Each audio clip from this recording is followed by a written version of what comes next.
finishing up our projection of the 2024 first 2 rounds of fantasy football drafts. That's what we're talking about today on Stealing Bananas. I've been Gretch. You can find my newsletter at bengretch.substack.com. With me, as always, is Shawn Siegele. You can find all of his awesome work over at RotoViz. Shawn, on the first episode of this 2-part series, we went over kind of what this exercise is and a lot of the things that we take from it, what we are saying and not saying when we are saying that some of these guys might go in these ranges, because some of it is we're playing market sentiment a little bit, but it is an interesting exercise, a fun exercise.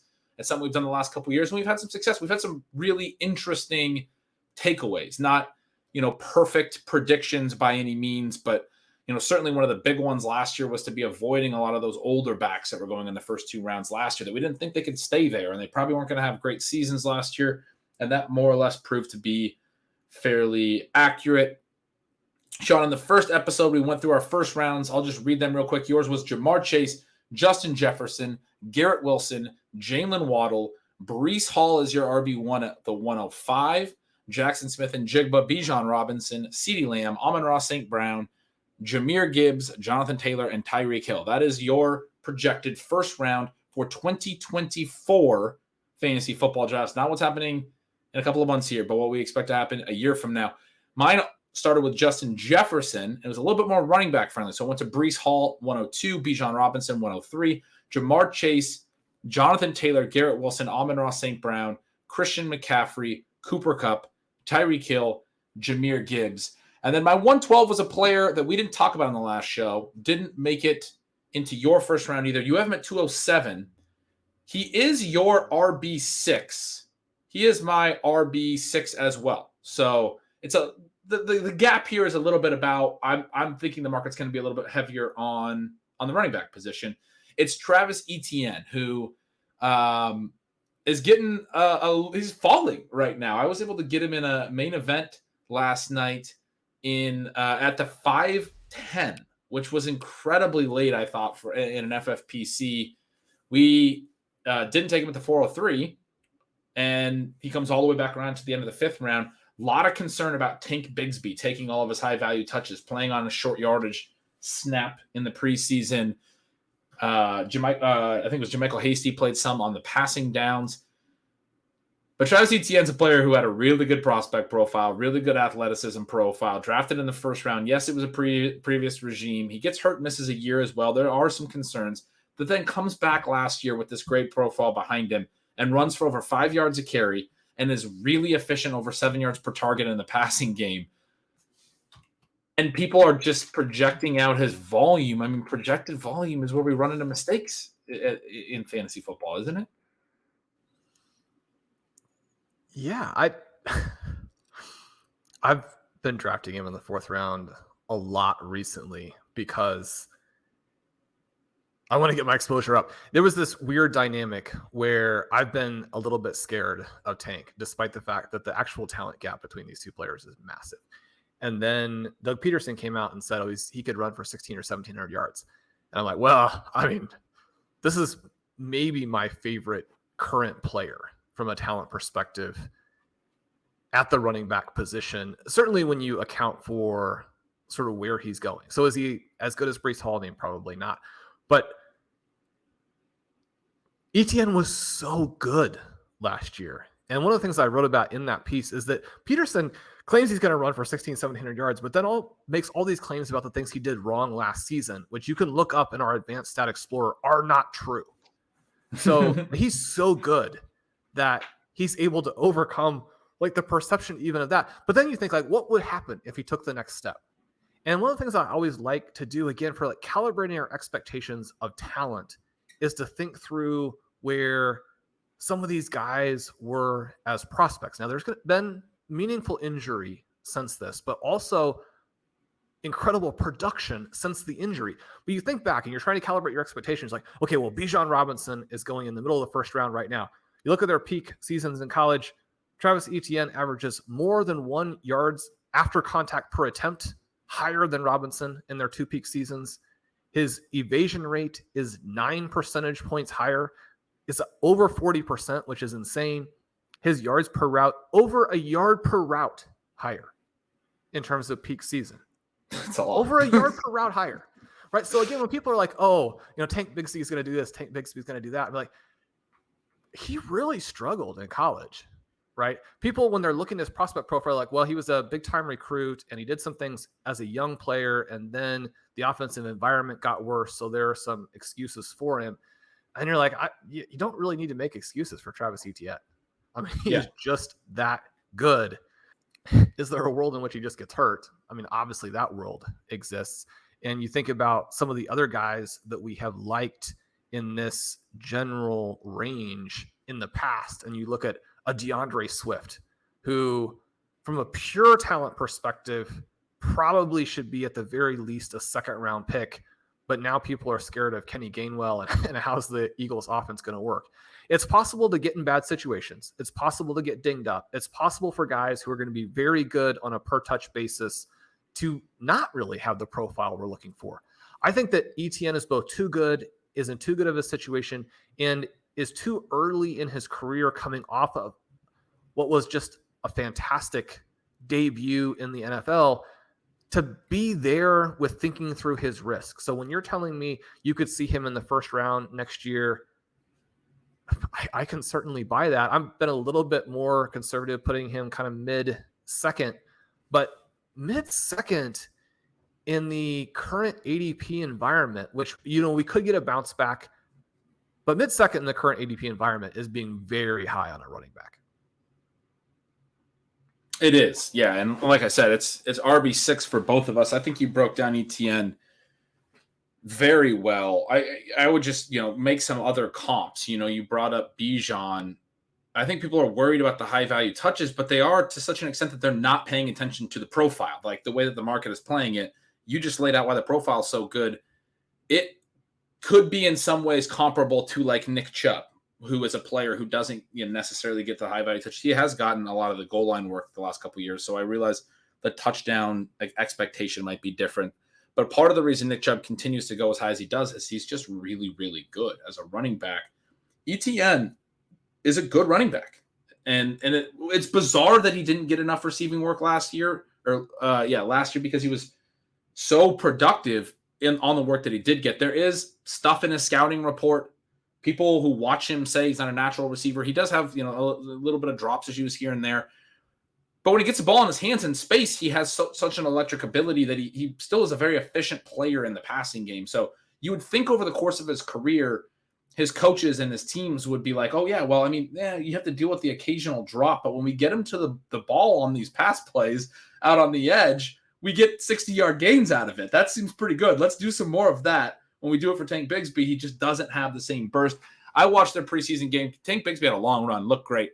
It was not close what they look like as runners. I have a preseason stealing signals, observations piece that's going to come out. But it was just, Bigsby, I'm not trying to you mentioned there's positives in his profile. I'm not trying to say that we can't take Tank Bigsby because we can. But his long run happened where there was really poor defense. He had a nice cutback and he got going. But it was just clear to me that, seeing him for the first time coming in after Etienne, he just does not play at the same speed as Etienne plays at, as expected, frankly, if you look at their profiles. And I think that's the type of thing that over 17 weeks matters more than what we're hearing in the Doug Peterson quotes and what we're seeing in the preseason usage. If Etienne is that much better, if Bigsby starts to struggle in short yardage or whatever, they're just going to go back to more Etienne. That's the way that it works with the really great players. That's what we're basically projecting will happen when we say that he's going to be a top 2-round player next year. Sean, he was my look at, Tank Bigsby, where I don't want to at all give the impression that I've been grinding tape on him, but we use a lot of the sports info solution data in our tools and in our articles, and they have him charted for 7 drops on 62 catchable targets over the last 2 years, which is really bad. And we also talk about drops can be very fluky, right? So that's not to say that he can't catch or he's not going to do well. But when we're trying, again, calibrate our expectations, one of the things that I mentioned in my article was that Bigsby was stuffed at a higher percentage in college last year than Travis Etienne was at the NFL level. Again, there are big gaps. There's wide gaps. We're not making this up. Yeah. No, those are two great additional notes. So Etienne was my 112. And so then we go into our second round, Sean. Your second round, I mentioned on the last show, started with Cooper Kupp and Christian McCaffrey. I had those guys at the back end of my first. My second round starts with CeeDee Lamb, who's a guy you had at 108. I have him at 201. And then at 202, my RB7, and he's a guy that did not make it into your list, although you only had 7 running backs ranked on your list as opposed to 12 for me in the first 2 rounds. I had Austin Eckler still sticking around here. He is a guy that when I've gone through the projection process and everything else, I'm excited for. Now, he is an older back, and it's a really great example when you look at this exercise from last year of the guys that fell out of those types of potential players. The only reason I'm still this high on him really is sort of situation, and that's scary, but everything is gray area in fantasy football, and sometimes the situation is just perfect. And the situation for Austin Eckler is in a league where we talked about on a recent show, the high value touches are falling. He was the NFL leader in receptions last year by like 20, and he was second in green zone touches as well. Those are the 2 elements that go into high value touches. He was the dominant high value touch player. And this year, the Chargers offense looks like one that could run an absolute ton of plays. So presuming he stays healthy, I think he scores at a level through those high value touches that justifies, at least, even as people will be concerned about his age, at least an early second round pick was my thought on him. I do totally see your ranking of or lack of ranking of having him in your just missed column here. And for me, it's the potential that things could really change for him when we're looking at 2024. You talk about the situation, and we think about the concerns that you have for a Travis Etienne and a Kenneth Walker. And I've made the case, look, I mean, Bigsby and Charbonnet probably can play at the NFL level, and they probably would be starters for a couple of teams. But maybe we're overemphasizing the amount of touch pressure they can really put on. Maybe I'm massively underestimating it. So keep that in mind as well. But Austin Eckler, the Chargers don't have another running back that you could even reasonably put on the field. Like if health weren't an issue, then Austin Eckler would play 100% of the snaps for the Chargers. That's how bad the touch competition is there, which especially when you're Austin Eckler, that's great. You have McCaffrey and Eckler in your newly released rankings as the 1 and 2 guys and in a tier by themselves. So not Bijan with them.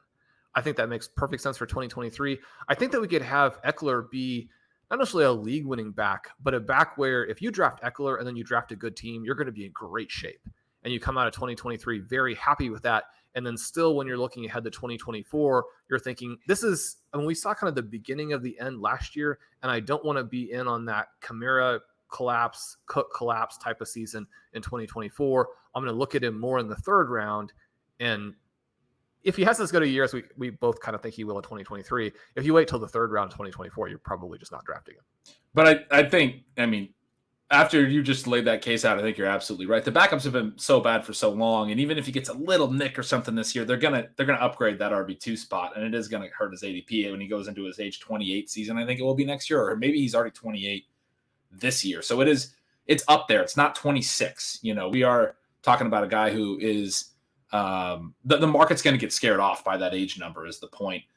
This is what it's like to do these types of exercises with Shawn Siegele, folks. You get a peek behind the curtain. He just makes you didn't even refute that Eckler is going to have a great year. You just make a really great point about how the market is going to see him going into next year, and I think you're absolutely correct.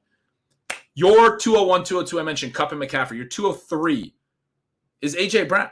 Higher than I have him. I dropped him all the way down to 207 because I am a big A.J. Brown hater now. My 203 was another running back that you did not have listed in Javonte Williams. What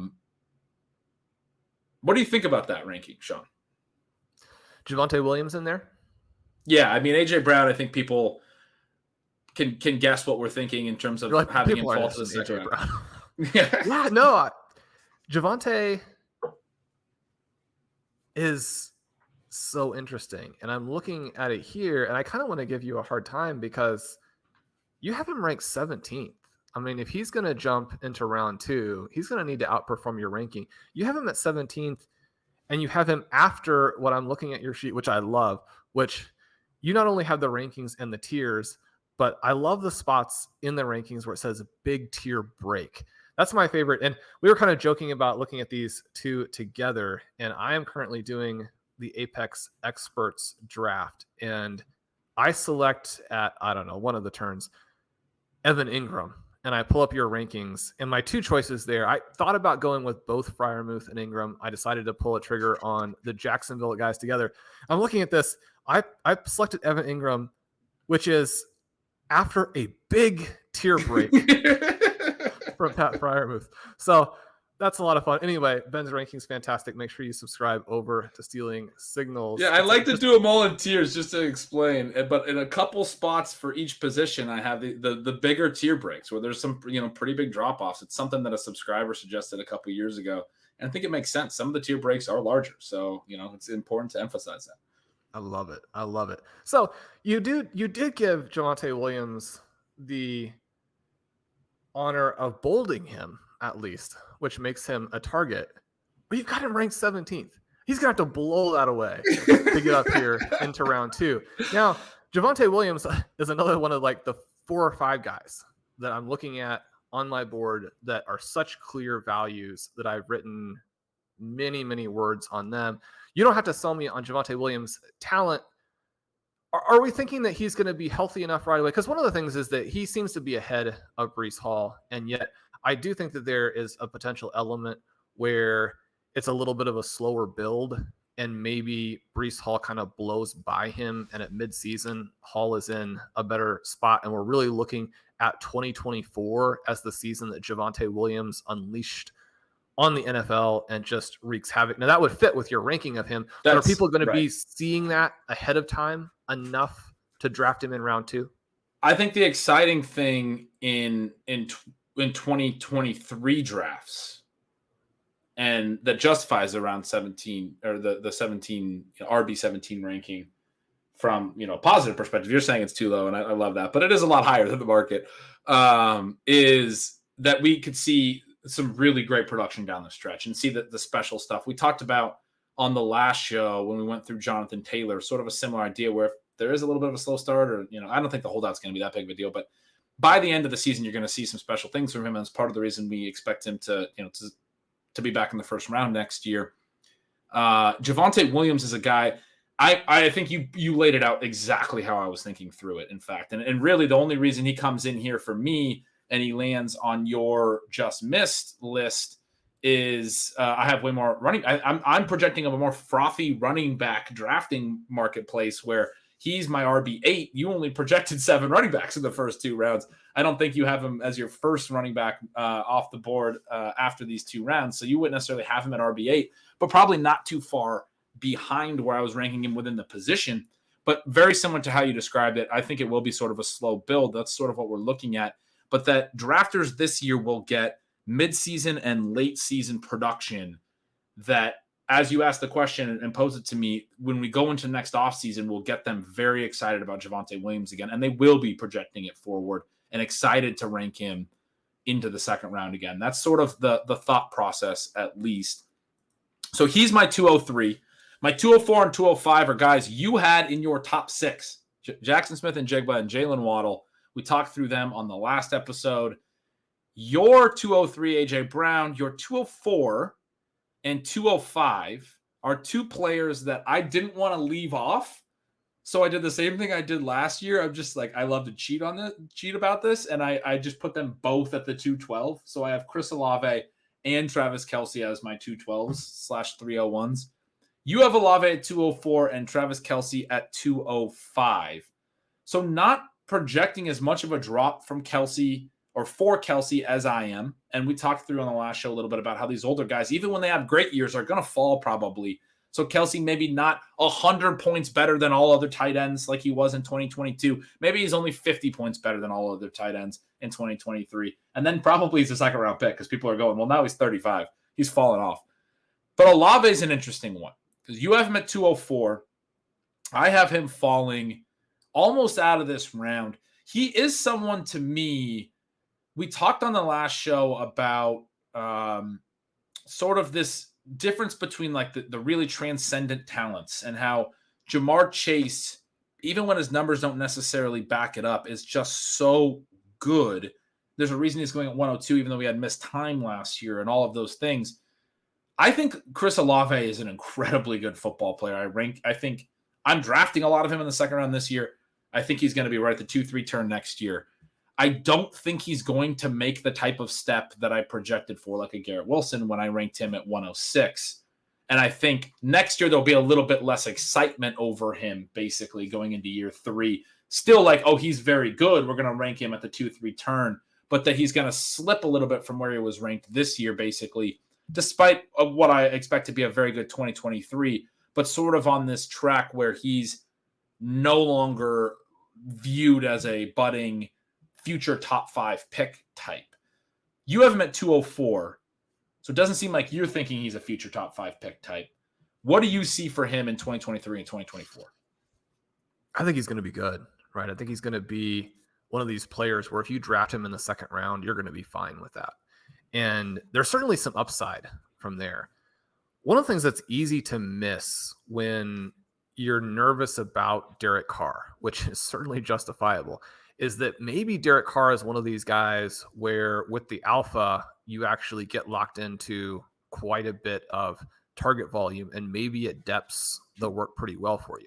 One of the things with Chris Olave that was interesting as a rookie is really just like how much he outperformed what he had kind of put on both tape and peripherals in his final year at Ohio State. One of the things that gives me a little bit of pause when I think about him is just, again, with that 4,000 word article about JSN, one of the things that it goes into in some detail is looking at when the 3 of those guys were together at Ohio State, and JSN was so clearly the best, but also Garrett Wilson is very clearly the second best. And I mean, if you're the 3rd best guy in your college team, can you be a clear first round pick in the NFL and fantasy? Well, the answer may turn out to be yes. I mean, we'll be looking at those 3 guys as like top 7 picks next year. So maybe the answer really is yes. But you're asking if all 3 of them could be first round picks. Before Chase and Jefferson, we were asking if 2 of them could be, and now they're the top 2 picks in fantasy. So the top 2 picks, yeah. It's been crazy how concentrated some of the collegiate talent has been in the recent past. So I think you can look at that in both directions. One of the things that does jump out to me for Olave is like how good Andy Dalton's numbers were last year, which, I mean, Andy Dalton, one of the arguments for like how good CeeDee Lamb was early in his career was that he actually had to play with Dalton when Dak Prescott is injured, and Dalton did a number on it. Well, last year with the Saints, Chris Olave elevated to Andy Dalton to where he had good numbers. Kind of like you're back to thinking, well, this is what AJ Green would do for him.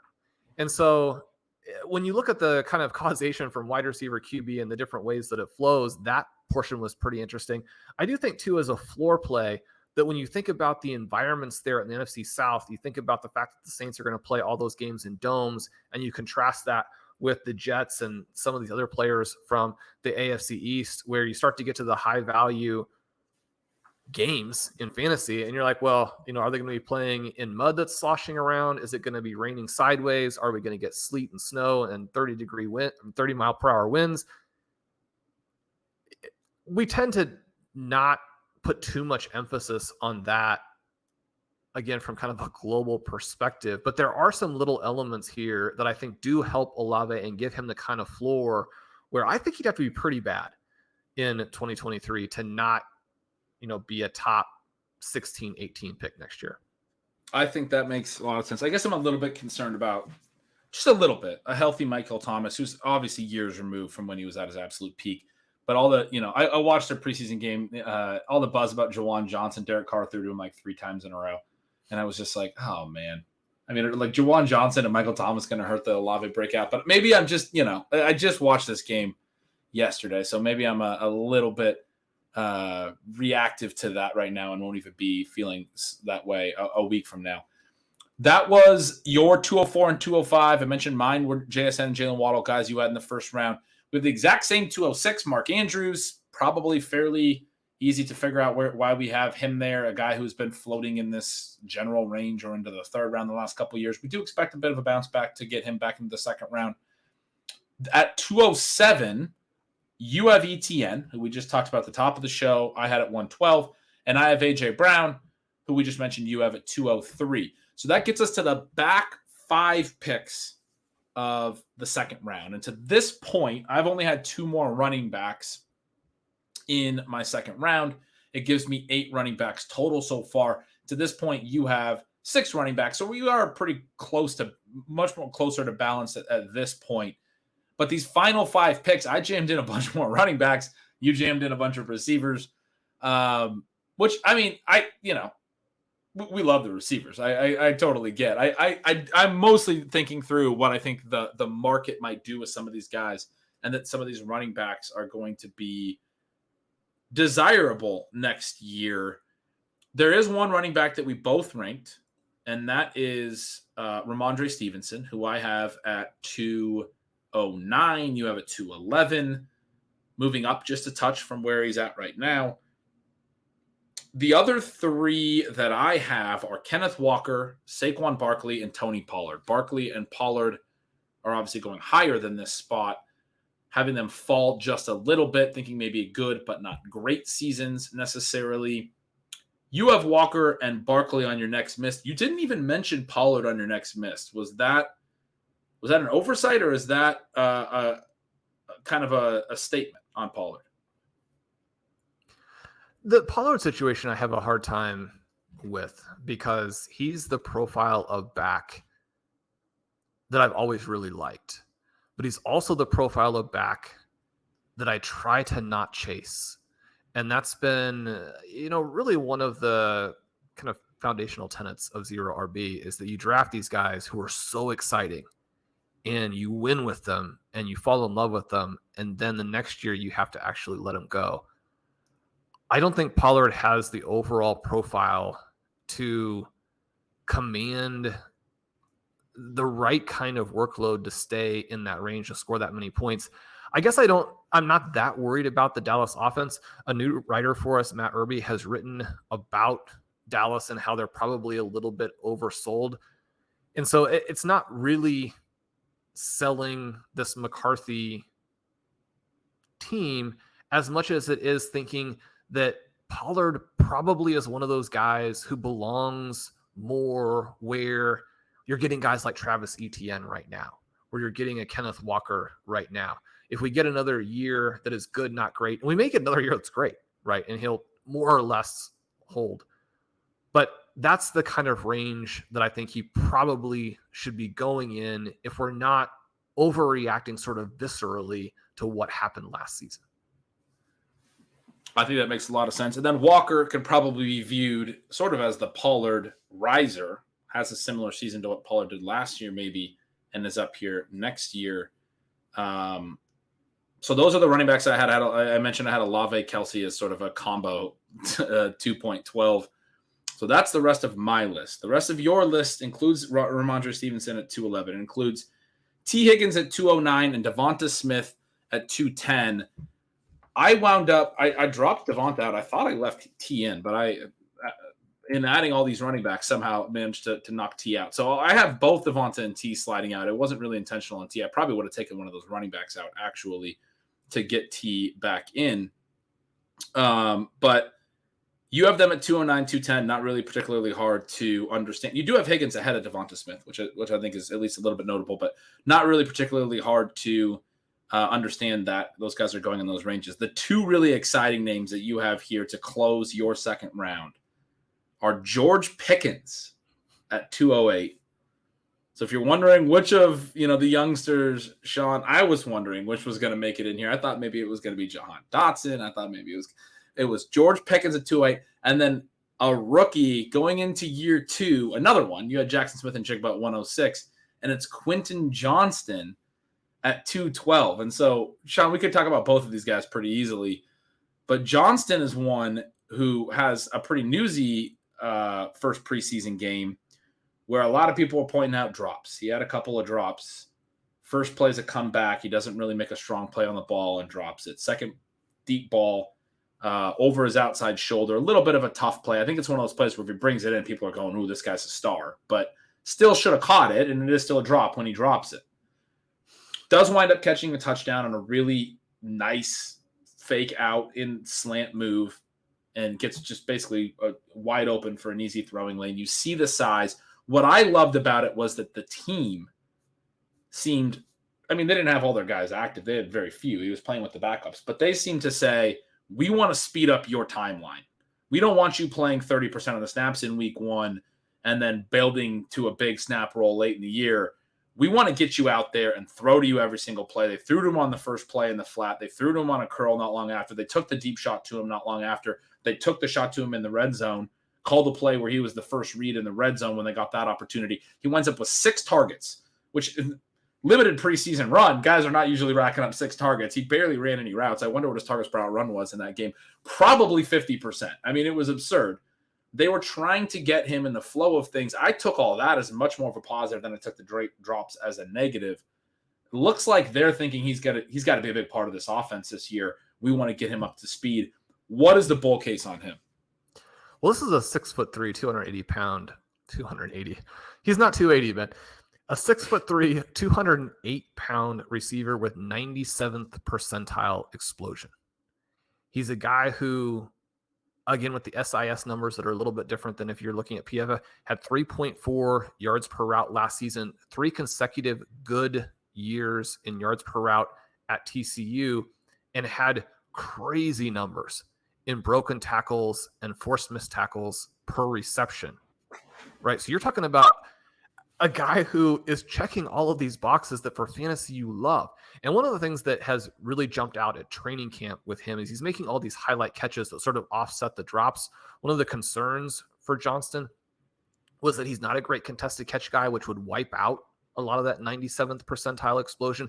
But one of the things that I think it's important to keep in mind is that if you have a 40-inch vertical and are 6'3", you are always open.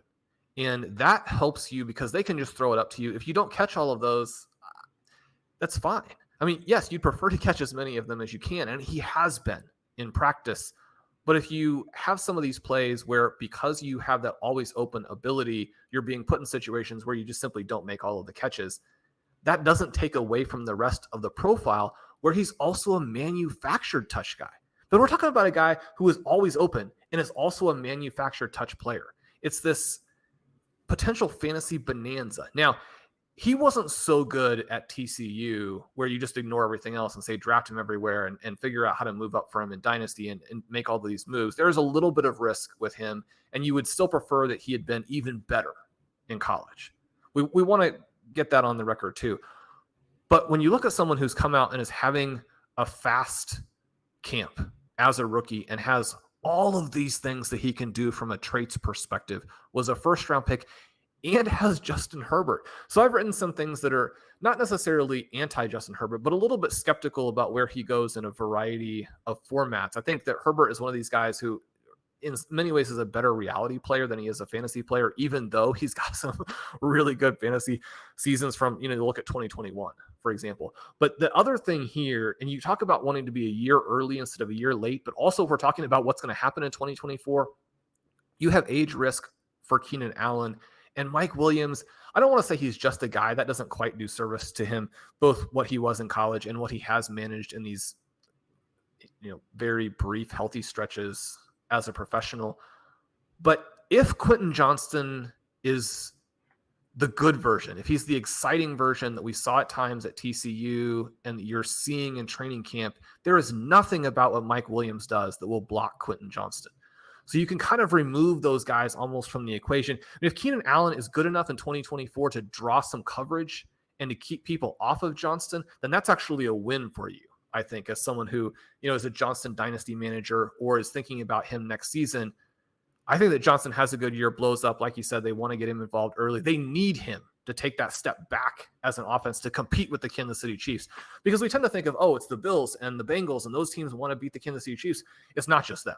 Right. The Chargers have Justin Herbert and think, if we don't go get him this year, then we're starting to squander our window. Our coaches are going to be under pressure. Our front office is going to be under pressure. You've got to go get the job done. For that to happen, I mean, it really does have to run through Quentin Johnson as Yeah. aggressive and as like overly early exuberant as it seems. Yeah, I'm right there with you. We saw last year that when both Keenan Allen and Mike Williams missed time, Josh Palmer, Gerald Everett, these other guys weren't really able to step up and fill that void and be the key targets. And I think that's why they went out and got Quentin Johnson in the first round. And now they have this third receiver, and he's a first-round pick. Like they want to use this guy. Makes a lot of sense with Herbert and where that team is going, that he could be the guy. And obviously the age of Keenan Allen, as you mentioned, that he could be the guy going into 2024. And then, Sean, the other guy that you had at 208 was George Pickens. He scores a touchdown in his first preseason game. I got some people mad at me on Twitter because I saw a lot of people saying George Pickens is the best Steelers wide receiver after that touchdown. And so I tweeted out that Deontay Johnson was actually the more impressive receiver on that drive because he got wide open 3 times on the drive. Pickens looked really good. Completions, 3 to Deontay, 1 to Freiermuth, and then a nice one to George Pickett. And yeah, my comment was that Pickens' touchdown only happened because the safety made a terrible angle. It was a really nice play and a good catch, but regardless of your opinion on that particular play, I have liked, and we have talked through this, liking both guys all offseason, more or less. Pickens clearly the younger one, the more alpha type profile. Neither of us is putting Deontay Johnson in our top 2 rounds for next year. But what is it about Pickens that gets him there for you over the other year 2 guys, over Traylon Burks, over Jahan Dotson, over any of those names that could have been additional options to make the league? Well, I have Dotson in my just missed range, and I do think he's a threat. I want to keep myself grounded a little bit with this Washington Commanders offense, where I think you've got a really wide range of outcomes. And yet I also think that despite the really wide range, probably the thing that maybe none of us are thinking about the fact that maybe a kind of boring positive outcome will happen. Because I think there are a lot of us who are like, well, it's either going to crash and burn and Sam Howell is going to get benched and just it's going to be disastrous for everyone. And maybe Jacoby Brissett goes in there and reestablishes some level of sanity. And they're that boring Commanders offense that they've always been, regardless of if you have the enemy calling plays or not. Or Howell's going to break out and he unlocks these guys for all these vertical targets and hopefully for his own fantasy purposes, runs some, does that kind of thing. Obviously mixed in the first preseason game.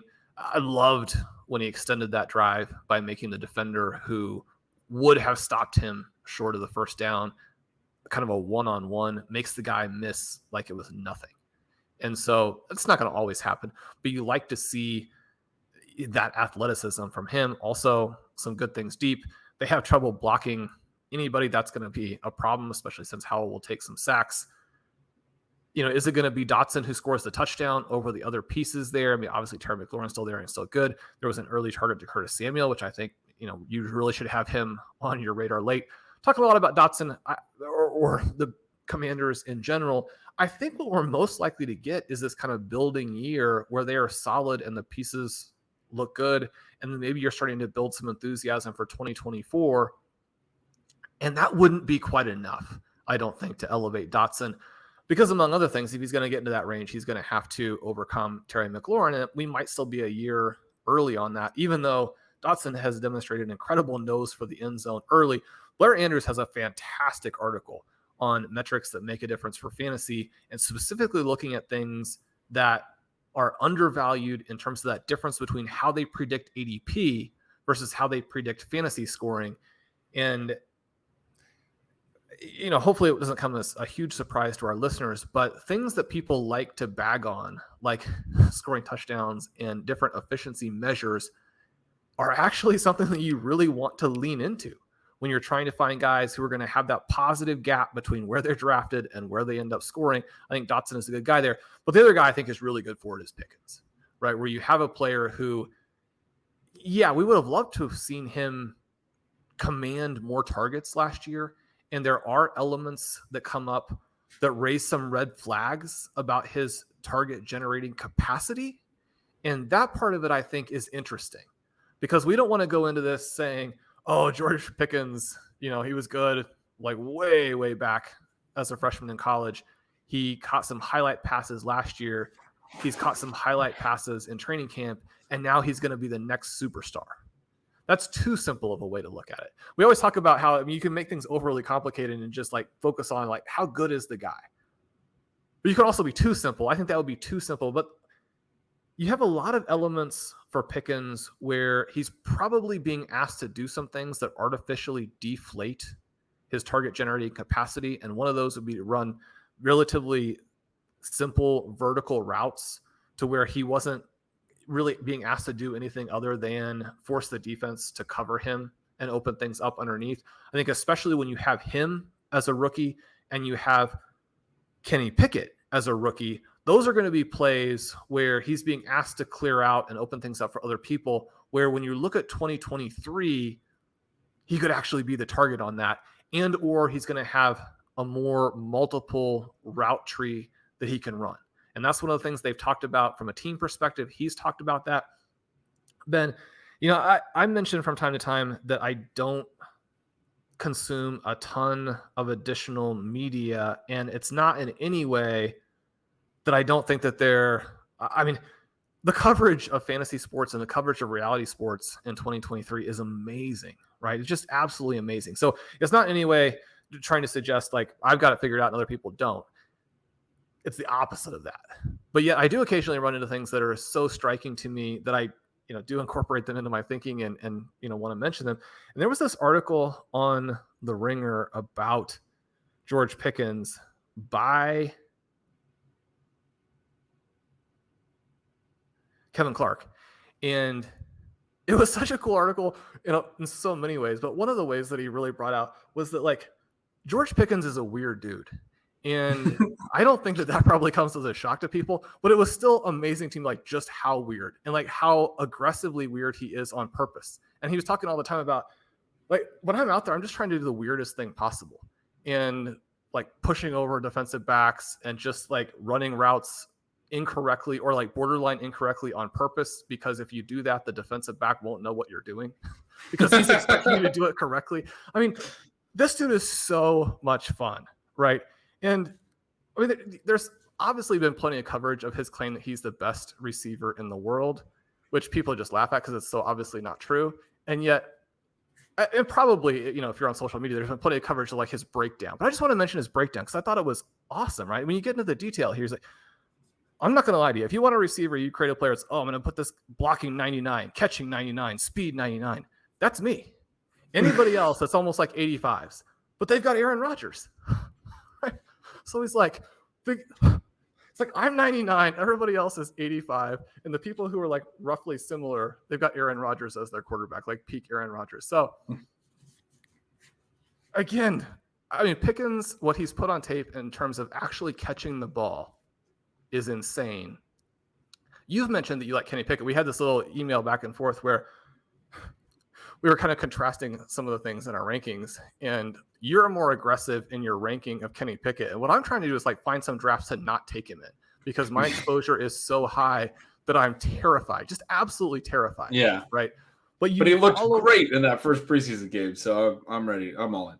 That's perfect. That's perfect. I mean, and the team is talking about, we think he's going to have like a Trevor Lawrence-like leap. And again, to inject the right amount of skepticism, Trevor Lawrence came in as a generational type of prospect, got terrible coaching, and then got good coaching, and you see the leap like midway through his second season. Pickett comes in as a very borderline type of prospect and is in the same environment that he kind of struggled in last year. So there are some key differences. And if I can inject something on my comment, he played one drive. I said he had a great preseason game. He played one drive. So I want to pump the brakes on that as well.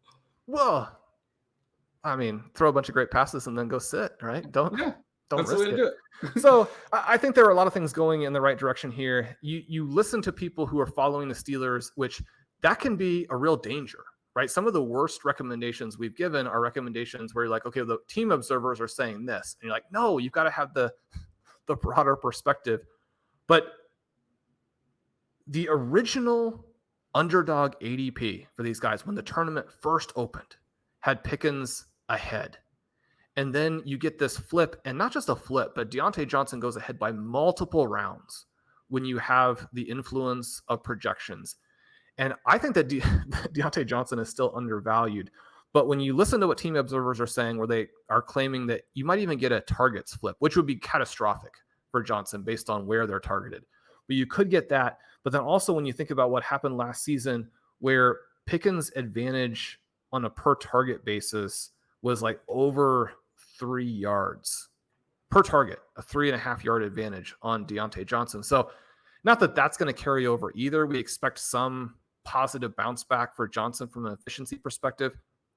But you have a lot of things that are aligned pointing to Pickens that if he does emerge a little bit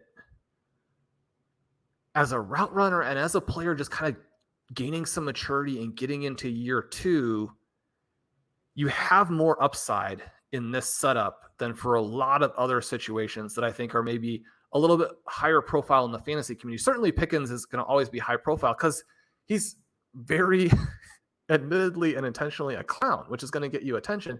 But sometimes I think that can even distract from the positives that he brings, like kind of send your mind in a different direction as opposed to focusing on what he is as a talent. I love that story. I got to find that article. I've not read that one. That sounds amazing. I'm excited to learn more about Pickens. Shawn, we'll talk about the guys who fell out. Let's talk about our honorable mentions first real quick because it's a lot of guys that the other one ranked. So I had both Pickens and Quentin Johnston in my honorable mentions and Dotson, who you have. I also threw Burks and Addison. I kind of just threw them all in a group. My first honorable mention was whichever of Olave or Kelsey didn't make my actual list. I've thrown T. Higgins into this as well because I erroneously left him out. Probably would have had him in. Devonta Smith, Stephon Diggs, Devontae Adams, Kyle Pitts, those young receivers, the QBs. I just wrote them all as a group as well. And I put James Cook at the end of this because, Shawn, I'm starting to really buy into James Cook, who's a guy that I know you really like this year. Your top 5 just missed included a couple QBs, Jalen Hurts and Patrick Mahomes. You had Brandon Ayuk, Jahan Dotson, and Diggs. And then you had a list that was next missed and includes some of the running backs that I had, Saquon Barkley, Austin Eckler, Kenneth Walker. You have Josh Allen, Kyle Pitts, Javonte Williams.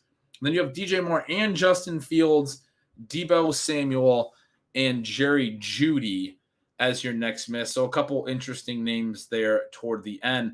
But, Shawn, the guys who fell out, and we both have 6 that are currently being drafted in the first 2 rounds that we did not rank in the first 2 rounds. In addition to those 6, you had Barkley and Pollard. We talked through Pollard a little bit. You also had Barkley falling out, but he's one of your top guys that just missed. Obviously, getting up there in age, fits a lot of the other profile stuff that we talked about with the different running backs, where even if you have a really good year, you're potentially going to fall a little bit. I had Devontae and T, which is in part because I'm projecting a whole shift of running backs, to come back into the first 2 rounds. And it basically is sliding those guys into the third in the way that I'm projecting the 2024 draft. And in part because they are wide receiver twos. It's something that people were arguing against them all this offseason, as they sat in the late second, that they didn't belong there because they're not even the number ones on their own team. It's one of those market forces that's going to exist for them as Jamar Chase and A.J. Brown are still on those offenses. But the 6 that are currently going there, and I just named a couple because we had them in our just missed, but you have Mahomes and Hurts, the quarterbacks, and we are expecting the market to move back. Even though there is a lot of upside, the market to move back a little bit on the early QBs. We've talked through this a lot, that we like the late-round quarterback strategies. Still taking some early quarterbacks, and there's certainly, a lot of upside, and it is a different landscape.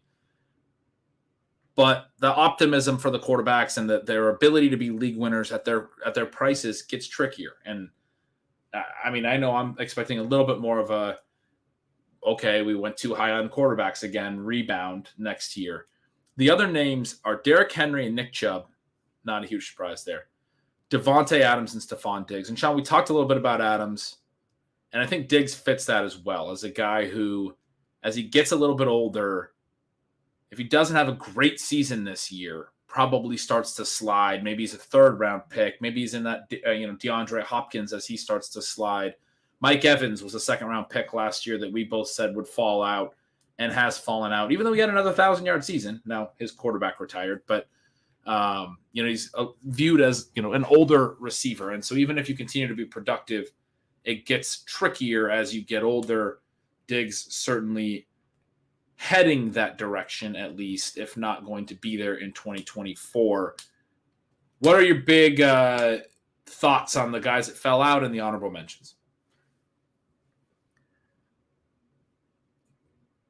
It'll be interesting to see how those veterans perform. And you, I think, underlined a pretty meaningful difference there between Evans and Diggs, which is the quarterback play. I do think that we want to keep an eye on the Bills and how they run their offense going forward. We have some of these situations, even where guys didn't miss time, but rushing quarterbacks got dinged up and it influenced their ability to pass. You have the midseason elbow injury for Josh Allen, and his fantasy numbers are pretty strikingly different in the two halves. You have some accuracy concerns with Allen that really cropped back up last year in a big way. You don't know for sure what Diggs is thinking when he goes on these sideline tantrums and stays away from the team and does some of these types of things.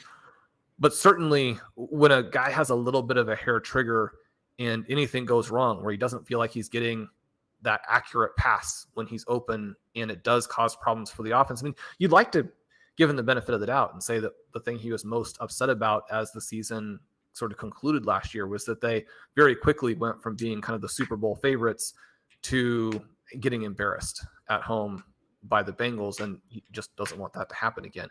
But anytime a player is going to turn 30 during the season and drafters know he's going to turn 31 during the next season, the standard of play there has to be very high. One of the most disappointing players last season was Gabe Davis. One of the other most disappointing players was an Allen Robinson. One of the things that we want to keep in mind when we're targeting players based on their quarterbacks is that a specific quarterback who's elevated a certain player doesn't mean they're going to elevate the next player, doesn't mean they're going to elevate the wide receiver too.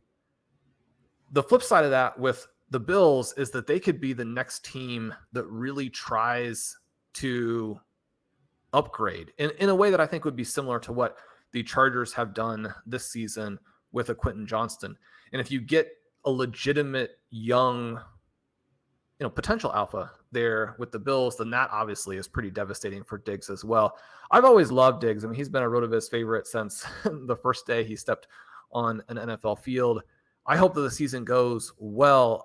I'm concerned that a lot of his ADP right now is very much in this amplifying effect with Josh Allen, where they both have to play well.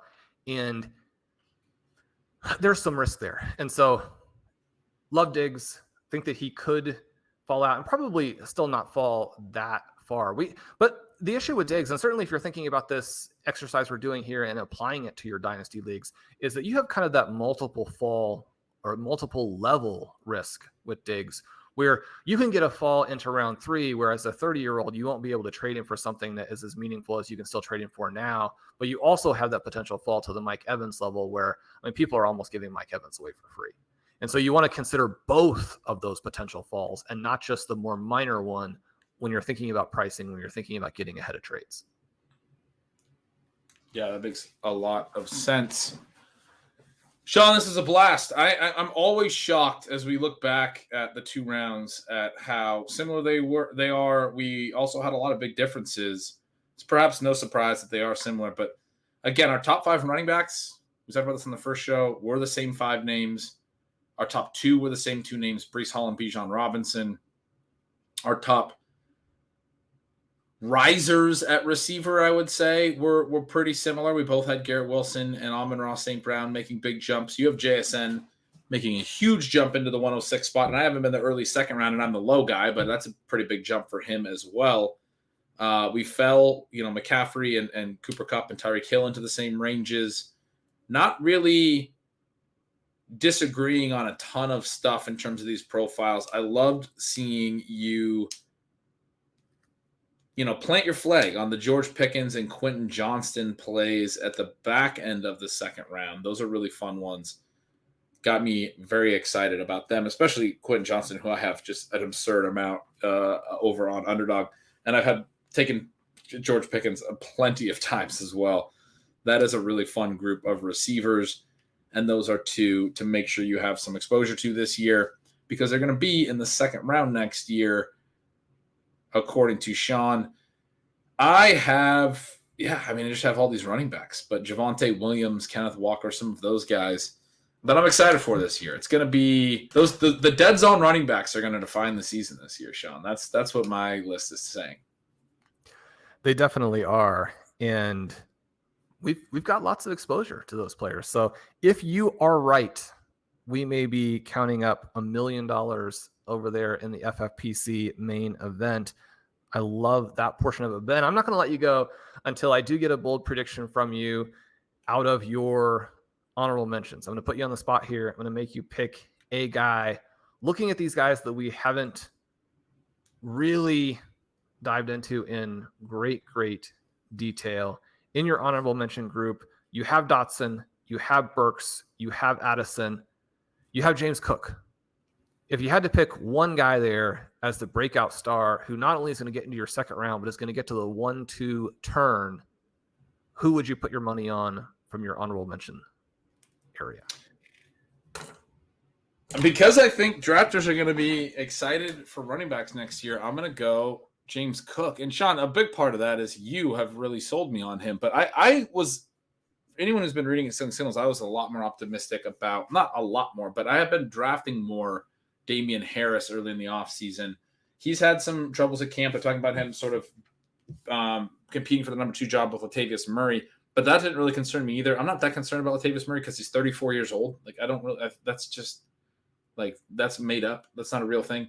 But Damian Harris does have a little bit of knee soreness, some other issues. More importantly, all of the buzz out of camp is that they just absolutely love James Cook. It's everything that you have been basically saying, but I didn't necessarily expect. If you watch the first preseason game, Damian Harris didn't play. They played Cook on the entire first drive. They played Murray on the second drive, but then spelled him with Cook on a passing down. And I was like, okay, well, they're going to do this sort of 60-40 thing where, yeah, they're going to let the other backs play, but Cook's going to have the drives to himself when he's out there. And then he's going to come on the other drives, right, on the passing downs and get the high-value touches on those downs. Maybe the other guys will compete for his short yardage stuff. But, I mean, there's this possibility that they actually treat him, and again, I got to give you the credit for this, but they actually treat him sort of like his brother in Minnesota, like Dalvin Cook has been treated, right? Like an actual workhorse, like a 3-down guy in a really good offense.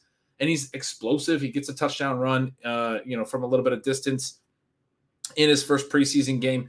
If he hits on a few of those, if he catches some passes, if he's their answer to the way that defenses are playing these cover 2 shells and everything, and you got to beat him underneath. If Diggs is a year older and things aren't great with Diggs, and they can always blow up with Diggs, I think that makes James Cook even more of a focal point potentially of the offense as a playmaker, as an underneath target in the passing game. This team's going to be good regardless. And I think if their running back does more than anything Devin Singletary has been able to do, up in these years of the Josh Allen era, and is able to actually be like a really effective, explosive runner, catch a lot of passes. Maybe it's not round 2 when I put him in honorable mentions here. I mean, I do think it's kind of hard to envision him getting all the way to round 2.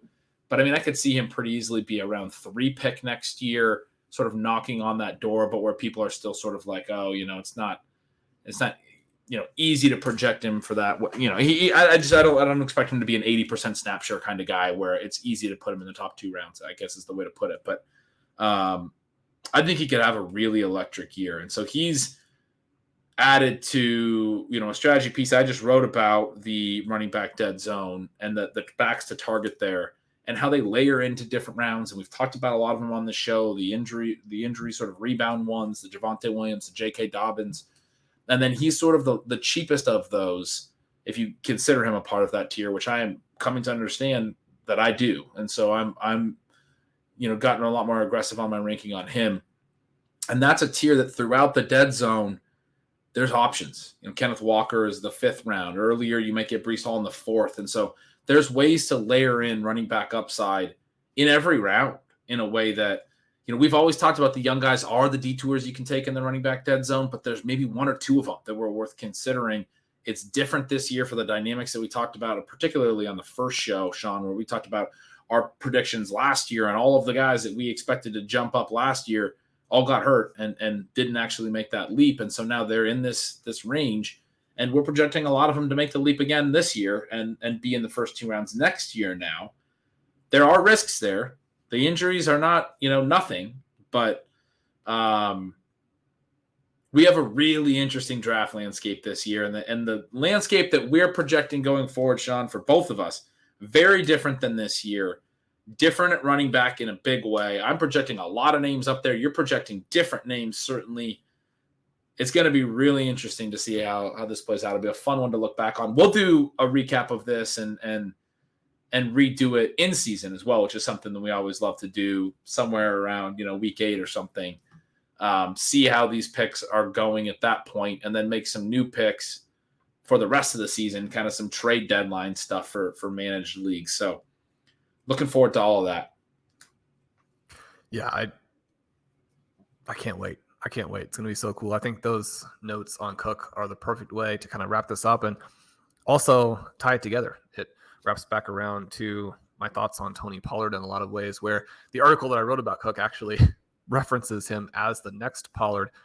And that you think about that idea there of, instead of chasing Pollard's price, we got to find the guy who is cheaper, and hopefully Cook stays cheaper. I mean, one of these things about the preseason games, that I'm this crazy optimist.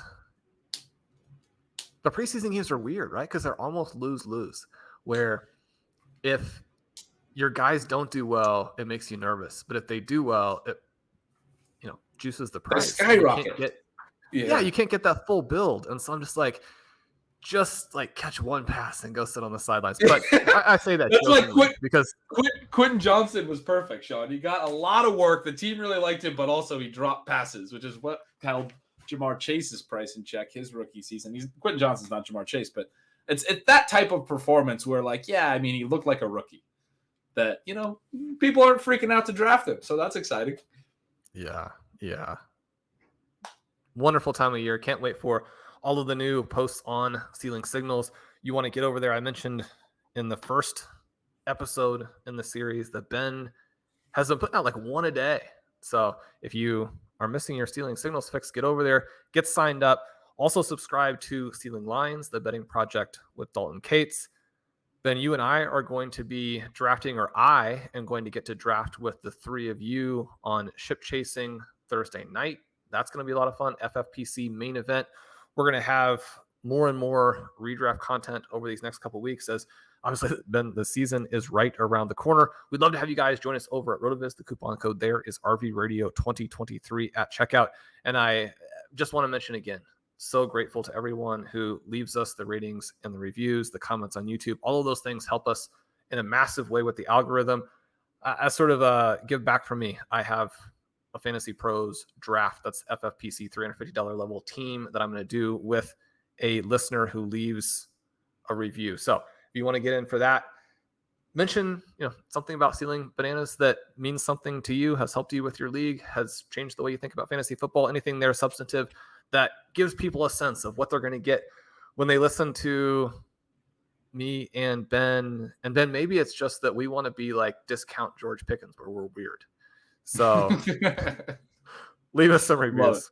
We appreciate it. We'll see you guys soon.